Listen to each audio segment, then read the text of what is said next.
गोपालगंज से एक बड़ी खबर आ रही है। लापता हुई 4 लड़कियां गोपालगंज पहुंच गई है। एक लड़की ने प्रेमी से शादी कर ली है।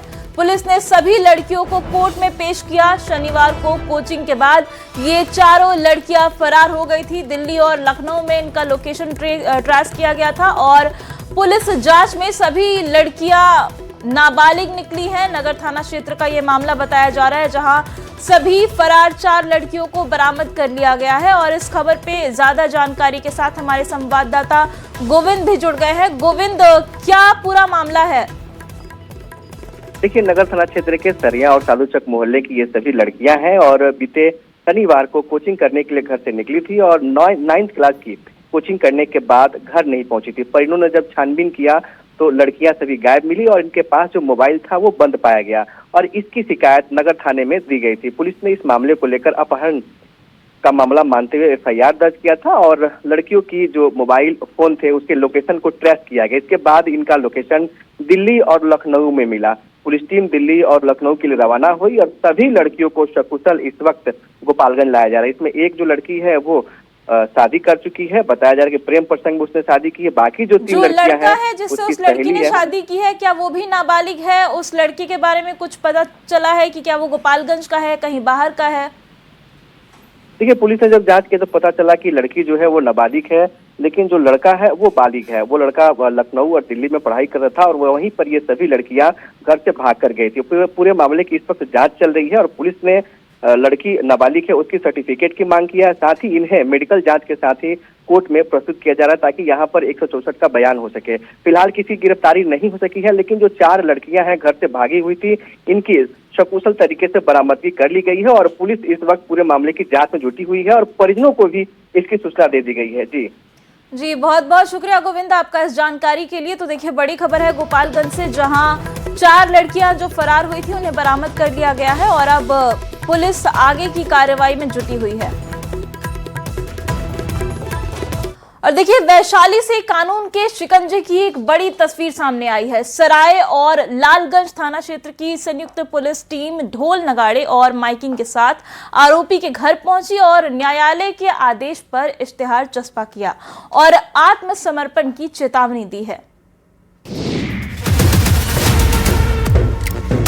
बैंड बाजों के साथ इश्तेहार लेकर गांव में पहुंची 2 थानों की पुलिस वालों की ये तस्वीरें वैशाली की है, जहां महिला के साथ दुष्कर्म के प्रयास और मारपीट के मामले में फरार चल रहे आरोपी पर पुलिस ने शिकंजा कसना शुरू कर दिया है। न्यायालय के आदेश पर 2 थानों की संयुक्त पुलिस टीम आरोपी के घर ढोल नगाड़ों और माइकिंग के साथ पहुंची, जहां पूरे गांव के सामने इश्तेहार चस्पा कर उसे जल्द आत्मसमर्पण करने की चेतावनी दी गई। मामला सराय थाना से जुड़ा हुआ है, जिसमें नामजद अभियुक्त विवेकानंद सहनी लंबे समय से फरार है। आरोपी की गिरफ्तारी नहीं होने पर कोर्ट के निर्देश पर सराय और लालगंज थाना की पुलिस ने संयुक्त कार्रवाई करते हुए लालगंज थाना और क्षेत्र के समस्तपुरा गांव में उसके घर पर इश्तेहार चस्पा कर दिया। इस दौरान पुलिस ने गांव में माइकिंग कर साफ संदेश दिया कि आरोपी 1 महीने के भीतर कोर्ट में आत्मसमर्पण करे, वरना उसके खिलाफ कुर्की जब्ती की कानूनी कार्रवाई होगी।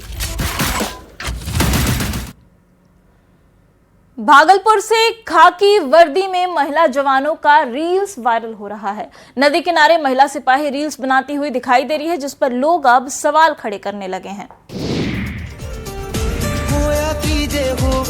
नदी किनारे वर्दी में रील्स बनाते महिला जवानों की ये तस्वीरें भागलपुर से सामने आई है, जो सोशल मीडिया पर तेजी से वायरल हो रही है और नई बहस छेड़ दी है। एक तरफ विक्रमशिला सेतु के क्षतिग्रस्त होने के कारण कोसी और सीमांचल क्षेत्र के हजारों लोगों को आवागमन में भारी परेशानियों का सामना करना पड़ रहा है। ऐसे में बरारी थाना क्षेत्र में तैनात एक महिला पुलिसकर्मी नाव पर सवार होकर रील बनाने में व्यस्त नजर आ रही है।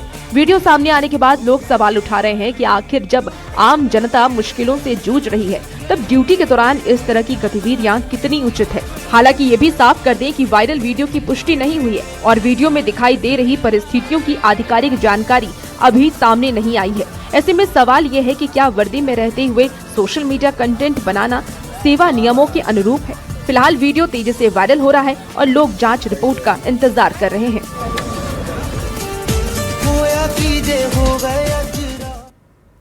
शेखपुरा जिले के सामस गांव में आयोजित सहयोग शिविर में महिलाओं की अभूतपूर्व भागीदारी देखने को मिली। बड़ी संख्या में ग्रामीण महिलाएं कार्यक्रम स्थल पर पहुंची और पूरे उत्साह के साथ शिविर में शामिल हुई। शेखपुरा जिले के सामस गांव में एक ऐसी तस्वीर सामने आई जिसने ये साबित कर दिया कि जब विकास, जागरूकता और जन सहभागिता की बात होती है तो महिलाएं सबसे आगे खड़ी नजर आती हैं। सहयोग शिविर में महिलाओं की अभूतपूर्व भागीदारी देखने को मिली, जहां बड़ी संख्या में ग्रामीण महिलाएं पूरे उत्साह और उमंग के साथ कार्यक्रम में शामिल हुई। कार्यक्रम स्थल पर सुबह से ही महिलाओं का आना शुरू हो गया था। आसपास ही नहीं बल्कि दूर दराज के गाँव से भी महिलाएं यहाँ पहुँची। उनका उद्देश्य सिर्फ कार्यक्रम में शामिल होना नहीं था बल्कि सरकार की योजनाओं, विकास कार्यों की जानकारी प्राप्त करना भी था। शिविर में महिलाओं की मौजूदगी ने पूरे माहौल को जीवंत बना दिया। हर ओर उत्साह, जिज्ञासा और सहभागिता की तस्वीरें दिखाई दे रही थी। महिलाएं कार्यक्रम को ध्यान से सुनती नजर आईं, विभिन्न योजनाओं के बारे में जानकारी हासिल करती दिखीं। सामस गांव का ये सहयोग शिविर केवल एक सरकारी कार्यक्रम नहीं रहा बल्कि ये महिला सशक्तिकरण और जन भागीदारी का एक बड़ा मंच बना। पूर्णिया की पहचान सिर्फ इतिहास, व्यापार या फिर भौगोलिक महत्व तक सीमित नहीं है, बल्कि ये शहर कला, साहित्य और संस्कृति की समृद्ध विरासत को भी अपने भीतर संजोए हुए है। उसी विरासत का सबसे गौरवशाली प्रतीक है कला भवन।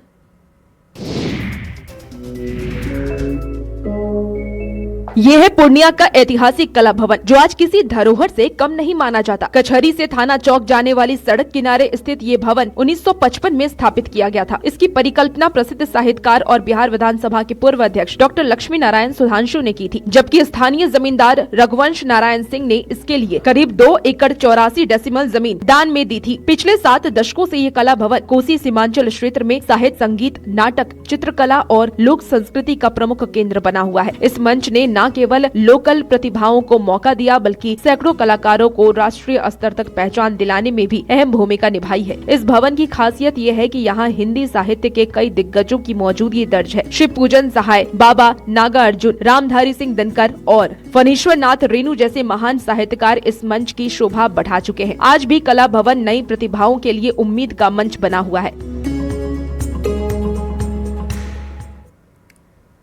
आरा सदर अस्पताल में मरीजों को ऑक्सीजन उपलब्ध कराने को लेकर लगाया गया ऑक्सीजन प्लांट शोभा की वस्तु बनकर रह गया है। लाखों रुपए की लागत से बनाए गए इस ऑक्सीजन प्लांट में ताला बंद पड़ा है। हैरान करने वाली ये तस्वीरें आरा की हैं, जो सरकारी स्वास्थ्य व्यवस्था पर गंभीर सवाल खड़े करती हैं। कोरोना काल में मरीजों को समय पर ऑक्सीजन उपलब्ध कराने के लिए लाखों रुपए खर्च कर जिस ऑक्सीजन प्लांट का निर्माण कराया गया था, आज वही प्लांट अस्पताल परिसर में बंद पड़ा है। उसके गेट पर ताला लटका हुआ है। हैरानी की बात तो ये है कि एक और अस्पताल में भर्ती मरीजों को ऑक्सीजन की जरूरत पड़ने पर परिजनों को घर से ऑक्सीजन सिलेंडर मंगाने पड़ते हैं। दूसरी ओर अत्याधुनिक ऑक्सीजन प्लांट उपयोग के इंतजार में धूल फाक रहे हैं। कोरोना महामारी के दौरान ऑक्सीजन की कमी को पूरा करने के लिए लाखों की लागत से इनका निर्माण करवाया गया था, ताकि भविष्य में मरीजों को परेशानी का सामना न करना पड़े। लेकिन आरा सदर अस्पताल में ये व्यवस्था अब सिर्फ शोभा की वस्तु बनकर रह गई है। सबसे बड़ा सवाल ये है कि जब अस्पताल में ऑक्सीजन की जरूरत है तो आखिर ये प्लांट चालू क्यों नहीं किए जा रहे। भीषण गर्मी और लू के बढ़ते खतरे के बीच जहां स्वास्थ्य विभाग लोगों को सतर्क रहने की सलाह दे रहा है, वहीं समस्तीपुर के एक शिक्षक ने बच्चों को जागरूक करने का अनोखा तरीका अपनाया है। गीत के माध्यम से पढ़ाई के दिलचस्प तरीके और तस्वीरें समस्तीपुर जिले के हसनपुर स्थित प्राथमिक कन्या विद्यालय मालदह की है। शिक्षक बैद्यनाथ रजक बच्चों को गीत संगीत के माध्यम से लू से बचाव के तरीके बता रहे हैं। गीतों के जरिए बच्चों को अधिक पानी पीने, धूप से बचने, सूती और ढीले कपड़े पहनने और मौसमी फलों का सेवन करने की सीख दी जा रही है।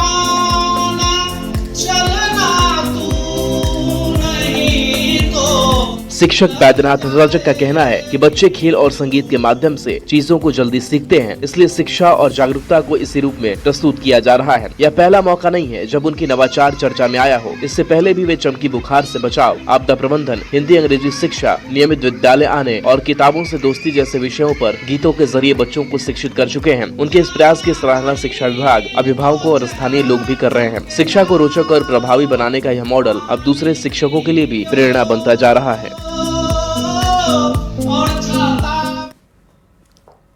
पूर्णिया में कोर्ट के आदेश पर जमीन का कब्जा दिलाने पहुंची पुलिस टीम पर सैकड़ों लोगों की भीड़ ने जानलेवा हमला कर दिया। तीर धनुष, लाठी भाला और ईंट पत्थर से हुए इस हमले में एक चौकीदार गंभीर रूप से घायल हो गए हैं। सिर में तीर लिए अस्पताल में दिख रहे पुलिस वाले की ये तस्वीरें पूर्णिया की है, जहां कोर्ट में आदेश पर जमीन पर कब्जा दिलाने पहुंची प्रशासनिक टीम पर अचानक हमला कर दिया गया। मामला चंपानगर थाना क्षेत्र के मिलीनिया रहिका गांव का है, जहां दखल दिहानी की कार्रवाई पूरी कर लौट रही पुलिस और प्रशासनिक अधिकारियों पर तीर धनुष, लाठी भाला और ईंट पत्थरों से हमला बोल दिया गया। हमले में चौकीदार शंकर पासवान गंभीर रूप से घायल हो गए। उनके सिर के पीछे तीर लग गई, जबकि एक पुलिसकर्मी भी घायल हुआ। बताया जा रहा है कि ये जमीन सुधीर की है, जिस पर कथित तौर पर कुछ लोगों ने कब्जा कर रखा है। कोर्ट के आदेश के बाद प्रशासन ने जमीन की नापी कराकर वास्तविक मालिक को कब्जा दिलाया था, लेकिन जैसे ही टीम वापस लौटने लगी, झाड़ियों में छिपे लोगों ने अचानक हमला कर दिया। पुलिस के मुताबिक हमलावरों की संख्या 200 से 300 के बीच थी। हालात बिगड़ते देख अतिरिक्त पुलिस बल मौके पर पहुंची और कार्रवाई करते हुए महिला नेत्री समेत 7 लोगों को गिरफ्तार कर लिया गया। बेगूसराय सदर अस्पताल से एक हैरान कर देने वाली तस्वीर सामने आई है, जहां एक नवविवाहिता युवती के हाई वोल्टेज ड्रामे से अस्पताल परिसर में घंटों अफरा तफरी का माहौल रहा। ये तस्वीरें बेगूसराय की हैं, जहां सदर अस्पताल में उस वक्त अफरा तफरी मच गई जब एक नवविवाहिता युवती अचानक अस्पताल परिसर में पहुंची और उसके बाद शुरू हुआ करीब 2 घंटे तक चलने वाला हाई वोल्टेज ड्रामा। पूरे शरीर पर सिंदूर लगाकर ये युवती अस्पताल परिसर में लगातार घूमती रही। ऐसी हरकतें करने लगी जिससे मरीजों, परिजनों और अस्पताल कर्मी हैरान रह गए। चश्मदीदों के मुताबिक युवती कभी खुद से बातें कर रही थी, कभी लोगों का ध्यान अपनी ओर खींचने की कोशिश कर रही थी। हालात को संभालने के लिए महिला सुरक्षा कर्मी मौके पर पहुंची और उसे शांत कराने का प्रयास किया गया, लेकिन युवती ने उनकी बातें मानने से इनकार कर दिया। अस्पताल परिसर में बढ़ते हंगामे की वजह से लोगों की भारी भीड़ जमा हो गई। युवती का दावा था कि उसकी हाल ही में शादी हुई है, वो इलाज कराने अस्पताल आई है, लेकिन लगातार असंगत और अलग अलग बातें कर रही। करीब 2 से 3 घंटे तक चले इस घटनाक्रम के बाद युवती अचानक अस्पताल परिसर से चली गई। बिहार की धरती सिर्फ इतिहास और संस्कृति के लिए ही नहीं, बल्कि अपनी अनूठी कृषि संपदा के लिए भी दुनिया भर में पहचान बना रही है। और अब बिहार का एक खास स्वाद देश के सर्वोच्च पदों तक पहुंचने जा रहा है। भागलपुर का विश्व प्रसिद्ध जर्दालू आम एक बार फिर से चर्चा में है। इसकी मिठास का सफर अब राष्ट्रपति भवन, प्रधानमंत्री आवास और केंद्रीय मंत्रियों के दफ्तरों तक पहुंचने वाला है। इतना ही नहीं, देश विदेश से आने वाले विशिष्ट मेहमानों और डेलीगेट्स को भी बिहार सरकार की ओर से जर्दालू आम उपहार स्वरूप भेजा जाएगा। पटना के बेहटा स्थित प्रोसेसिंग यूनिट में इन दिनों जर्दालू आम की विशेष पैकिंग का काम युद्ध स्तर पर चल रहा है, जहाँ हर आम को गुणवत्ता के मानकों पर परख कर आकर्षक पैकेजिंग में तैयार किया जा रहा है। पैकेजिंग कार्य का जायजा लेने पहुंची मंत्री श्रेयसी सिंह ने कहा कि जर्दालू आम बिहार की गौरवशाली पहचान है, जिसकी खुशबू और स्वाद ने देश दुनिया में अपनी अलग पहचान बनाई है। उन्होंने बताया कि मुख्यमंत्री सम्राट चौधरी की पहल पर यह विशेष उपहार राष्ट्रपति, प्रधानमंत्री, केंद्रीय मंत्रियों और विदेशी प्रतिनिधियों तक भेजा जा रहा है। बता दें कि प्रधानमंत्री नरेंद्र मोदी भी अपने लोकप्रिय कार्यक्रम मन की बात में बिहार के जर्दालू आम और सत्तू का उल्लेख कर चुके हैं। ऐसे में यह पहल सिर्फ एक उपहार नहीं, बल्कि बिहार की कृषि शक्ति को वैश्विक मंच पर नई पहचान दिलाने की भी कोशिश है। तेंदुआ सामने आ जाए तो कोई भी दौड़ लगा दे, लेकिन अगर तेंदुआ ही खुद सरेंडर मोड पर आ जाए तो यकीन नहीं होता है। तो बहराइच से आई ये तस्वीर आपको दिखाते हैं। लाइट कैमरा एक्शन, फिल्मी सीन नहीं फिल्माया जा रहा, बल्कि यहाँ तो सीधे मौत के पास ही ये लड़का जा रहा है। अब शिकार और शिकारी दोनों आमने सामने, लेकिन क्लाइमेक्स हैरान कर देगा। क्लाइमेक्स से पहले सुनिए आखिर क्यों मौत के मुंह में ये लड़का जा रहा था। उत्तर प्रदेश के बहराइच में ये हैरान कर देने वाला मामला सामने आया। मामला कतरनिया वन्य जीव क्षेत्र के बिछिया सुजौली मार्ग का है। सड़क पर अचानक तेंदुए के आ जाने पर बाइक सवार युवक पहले तो बाइक छोड़ भाग खड़ा हुआ, लेकिन जब तेंदुआ सड़क से घंटों नहीं हटा तब युवक ने हिम्मत दिखाते हुए सड़क पर पड़ी बाइक को उठाने की कोशिश की।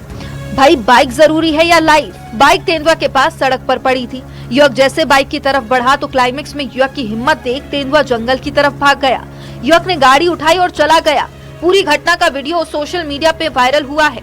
वायरल वीडियो को देख लड़के की हिम्मत की दाद दे रहे हैं, लेकिन ऐसी हिम्मत जान पर भारी भी पड़ सकती है, तो ऐसा जोखिम आप तो हरगिज ना उठाएं। मुंगेर के जमालपुर में काली पहाड़ी रेलवे तालाब में 3 घंटे तक चले हाई वोल्टेज ड्रामे के बाद आरपीएफ और गोताखोरों ने युवक को सुरक्षित बाहर निकाल लिया। अब आगे की जांच जारी है।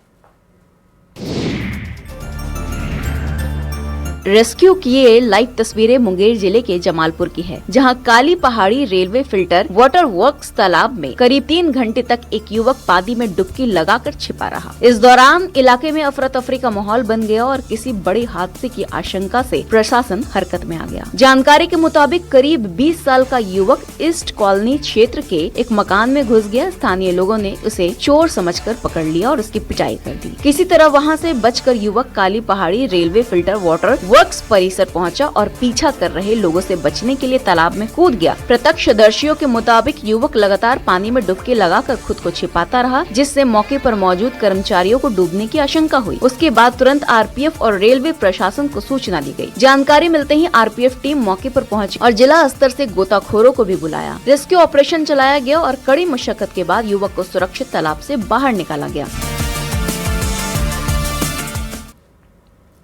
समस्तीपुर में एक बड़ा हादसा उस वक्त टल गया जब चलती पुलिस वाहन पर अचानक एक विशाल पीपल का पेड़ गिर पड़ा। इस हादसे का सीसीटीवी वीडियो भी सामने आया है, जिसमें बिना तेज हवा के पेड़ अचानक गाड़ी पर गिरता दिखाई दे रहा है।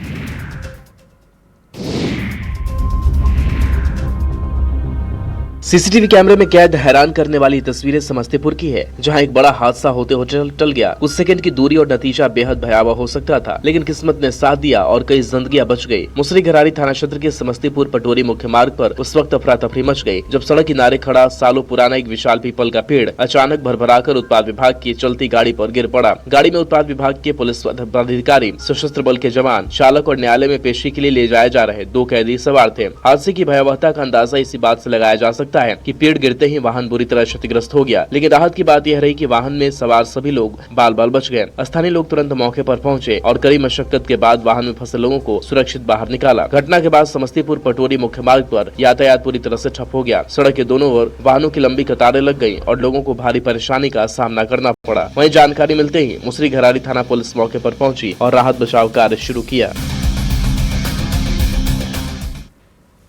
भोजपुर पुलिस ने एक बार फिर साबित कर दिया है कि अगर इरादे मजबूत हो तो तकनीक किसी भी गुमशुदा चीज को वापस ला सकती है। जैसे खोए हुए मोबाइल को वापस लौटाकर मुस्कान बिखेर दिया गया है। हाथों में मोबाइल फोन और चेहरे पर खुशी लिए दिख रहे लोगों की ये तस्वीरें भोजपुर की है, जहां ऑपरेशन मुस्कान के तहत भोजपुर पुलिस ने आम लोगों के खोए और गुम हुए मोबाइल फोन बरामद कर एक बड़ी सफलता हासिल की है। पुलिस अधीक्षक भोजपुर के नेतृत्व में चलाए जा रहे इस अभियान के तहत जिले के अलग अलग थाना और ओपी क्षेत्रों में दर्ज सनहा के आधार पर DIU की मदद से एक विशेष टीम गठित की गई। इस टीम ने वैज्ञानिक और तकनीकी जाँच के जरिए गुम मोबाइलों का पता लगाया और उन्हें सफलतापूर्वक बरामद किया। सबसे बड़ी बात यह है कि 1 जून 2026 को एक ही दिन में 90 मोबाइल फोन जिसकी कीमत 18 लाख रुपए से अधिक बताई जा रही है, जिसे उनके असली मालिकों के पास वापस सौंप दिए गए। जैसे ही लोगों ने उनका खोया मोबाइल वापस मिला, उनके चेहरे पर खुशी साफ झलक उठी और उन्होंने भोजपुर पुलिस की जमकर सराहना की। पुलिस के मुताबिक 2026 में अब तक कुल 148 मोबाइल फोन लगभग 30 लाख रुपए से अधिक कीमत के बरामद कर लौटाए जा चुके हैं। राजस्थान से उठा धूल भरा तूफान जब मालवा की धरती पर पहुंचा तो इंदौर का मौसम अचानक रेगिस्तान जैसा नजर आने लगा। तेज हवाओं के साथ उड़ती धूल ने पूरे शहर को अपनी चपेट में ले लिया। राजस्थान की ओर से चला धूल भरा तूफान मालवा की सरजमी तक पहुंचा, जो अपने साथ रेगिस्तान की झलक भी ले आया। ये तस्वीर आर्थिक राजधानी इंदौर की है, जहां हवा के हर झोंके के साथ धूल का बादल सड़कों, इमारतों और पेड़ों को अपने आगोश में लेता नजर आया। ऐसा लग रहा था मानो रेगिस्तान ने कुछ देर के लिए इंदौर में डेरा डाल दिया हो। आर्थिक राजधानी में दिन में धूप निकली, लेकिन समय ढलते या बादलों में जा छिपी। तेज हवाओं के साथ उठा धूल का गुबार शहर के कई इलाकों में विजिबिलिटी कम हो चुकी थी। आंधी के सड़क पर चलते वाहन परेशान होने लगे, राहगीरों को मुश्किलों का सामना करना पड़ा। कई होर्डिंग पर लगे पोस्टर उड़ गए, हाई राइज बिल्डिंग में लगे शीशे के गेट भी टूट गए, तो वहीं पेड़ उखड़कर गिर गए और कुछ पेड़ गाड़ी के ऊपर गिर गए। मौसम विशेषज्ञों की माने तो राजस्थान और आसपास के इलाके में बने मौसमीय सिस्टम के कारण तेज हवाओं के साथ धूल का ये गुबार एमपी तक पहुंचा है। हालांकि आंधी के बाद तापमान में कुछ राहत भी महसूस की गई। वैशाली से एक ऐसी तस्वीर सामने आई है जो ये साबित करती है कि कानून की नजर से कोई भी अपराध कभी भी ओझल नहीं होता। जिस उम्र में लोग जीवन के अंतिम पड़ाव पर भजन पूजन और परिवार के साथ समय बिताते हैं, उस उम्र में एक वृद्ध अब जेल की सलाखों के पीछे जाने को तैयार है।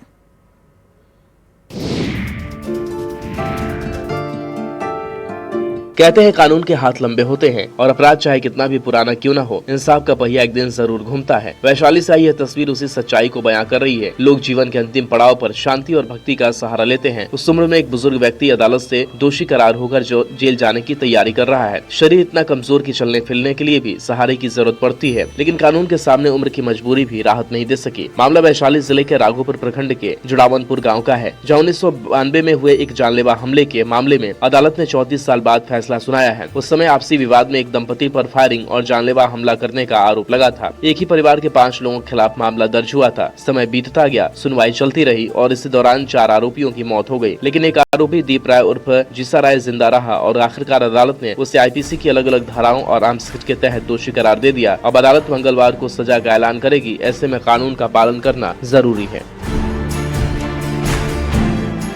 जामताड़ा से चोरी की एक ऐसी तस्वीर सामने आई है जो सुरक्षा व्यवस्था पर बड़े सवाल खड़े कर रही है। इंदिरा चौक स्थित एक घर के सामने खड़ी टेम्पो से चोर ने बैटरी उड़ा ली और पूरी वारदात सीसीटीवी कैमरे में कैद हो गई है। सीसीटीवी कैमरे में कैद चोरों की ये तस्वीरें जामताड़ा से सामने आई है, जहां शहर के इंदिरा चौक स्थित एक घर के सामने शनिवार रात खड़ी एक टेम्पो से बैटरी चोरी कर ली गई और पूरी वारदात पास में लगे सीसीटीवी कैमरे में साफ साफ कैद हो गई। वीडियो सामने आने के बाद यह मामला सोशल मीडिया पर तेजी से वायरल हो रहा है, जिससे स्थानीय लोगों में दहशत और नाराजगी दोनों देखी जा रही है। जानकारी के मुताबिक टेम्पो सड़क किनारे खड़ी थी, तभी एक व्यक्ति मौके पर पहुंचा और बेहद शातिर तरीके से वाहन से बैटरी निकाल कर फरार हो गया। सीसीटीवी फुटेज में आरोपी को साफ देखा जा सकता है, जो चोरी की वारदात को अंजाम देता नजर आता है। सबसे हैरान करने वाली बात ये रही कि वारदात के दौरान एक पुलिस वाहन भी वहां से गुजरता दिखाई दिया। बताया जा रहा है कि चोर ने पुलिस गाड़ी को देखकर खुद को छिपाने की कोशिश की, लेकिन जैसे ही मौका मिला उसने चोरी की घटना को अंजाम दे दिया। फिलहाल पुलिस पूरे मामले की जाँच में जुट गई है और सीसीटीवी के फुटेज खंगाल रही है। धार्मिक नगरी उज्जैन से आस्था और भक्ति की एक ऐसी खास तस्वीर सामने आई है, जहां राष्ट्रीय पुरस्कार विजेता फिल्म निर्माता मधुर भंडारकर, अभिनेता जय भानुशाली और अभिनेत्री आरती सिंह ने दिव्य भस्म आरती में शामिल होकर बाबा महाकाल का आशीर्वाद लिया।